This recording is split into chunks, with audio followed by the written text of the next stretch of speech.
Halo, perkenalkan nama saya Aisyah Amalia Hamid. Saya dari program studi Sains Data dengan NPM 24083010034. Saya dari kelas mata kuliah umum Bela Negara G208 dengan nomor absen 49. Dan hari ini saya akan menjelaskan garis besar tulisan artikel saya mengenai bela negara di era kecerdasan buatan, etika AI sebagai tanggung jawab mahasiswa sains data. Menurut saya pribadi, kita terbiasa menanggapi bela negara itu soal senjata dan seragam. Tiap hari ini, satu algoritma bisa mempengaruhi jutaan orang tanpa suara tembakan.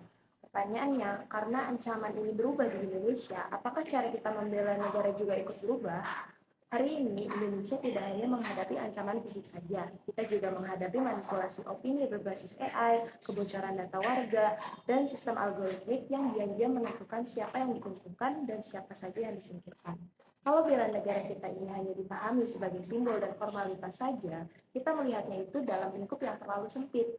Di era digital, bela negara adalah kesadaran sipil oleh seluruh masyarakat Indonesia dan tanggung jawab tiap intelektual. AI itu sering disebut objektif, tapi algoritma itu selalu membawa data, asumsi, dan juga keputusan manusia itu sendiri. Sehingga tanpa etika, kecerdasan buatan itu juga bukan alat bantu, melainkan risiko untuk dari sistemik di Indonesia itu sendiri. Fairness ini mencegah diskriminasi, dan accountability memastikan ada yang bertanggung jawab dari apa yang mereka taruh di data tersebut. Dan privacy itu melindungi hak dasar warga. Di titik ini, etika AI bukan tentang idealisme, tetapi mekanisme perlindungan. Kami sebagai mahasiswa sains data itu bukan penjaga tunggal negara, tapi mereka adalah penjaga nalar. Jadi setiap evaluasi, setiap model, setiap interpretasi itu seharusnya mempunyai tingkat konsekuensi dari diri mereka sendiri. Sehingga bela negara di era AI bukan soal patuh tanpa bertanya, melainkan keberanian untuk bersikap kritis terhadap teknologi yang kita bangun dan juga gunakan. Karena masa depan digital yang adil itu tidak lahir dari algoritma saja, tapi dari pilihan etis manusia di baliknya.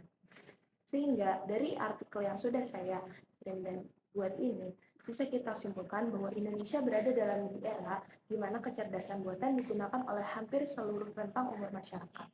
Di tahun ini, kecerdasan buatan sering muncul sebagai pilihan etis yang tidak populer, lebih memilih akan transparansi daripada efisiensi yang semu saja, keadilan daripada akurasi semata, hingga memilih tanggung jawab daripada hidup dengan sikap sekadar menjalankan perintah saja.